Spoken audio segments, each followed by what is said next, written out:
Shalom mtu wa Mungu, karibu sana katika uzinduzi wa kitabu cha The Spirit of Wisdom, Roho ya Hekima.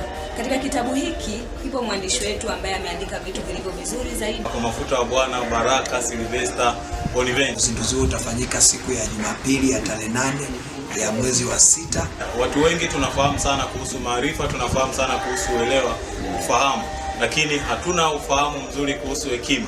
Hekima inatupa namna ya kufanya maamuzi katika uongozi, katika familia, itatupa namna ya kuzungumza na namna ya kutenda. Hivi vitu vitatu vyote vinafanya kazi kwa pamoja. Ni wapi umepungukiwa, ni wapi umekosa, ni wapi umekwama. Sasa kuna kitabu ambacho ni Roho ya Hekima kilichoandaliwa na mtumishi wa Mungu, kitakupa jibu sahihi la kufahamu hekima ni nini, hekima unaipataje, mtu gani mwenye hekima unamfahamuje, na mazingira yote. Hivyo ni kukaribisha, ungana pamoja nasi kwa ajili ya kupata maarifa ya Mungu. Hekima ni kila kitu katikati ya maisha yetu. Ujipatie nakala ya kitabu hiki, hautajuta kuwa na hiki kitabu. Usipange kukosa. Ni kitabu muhimu, kizuri zaidi. Tarehe 8 mwezi wa 6. Naamini kupitia hicho kitabu Mungu ataenda kukutambulisha na ataifichua ile kalama na roho ya hekima iliyoko ndani.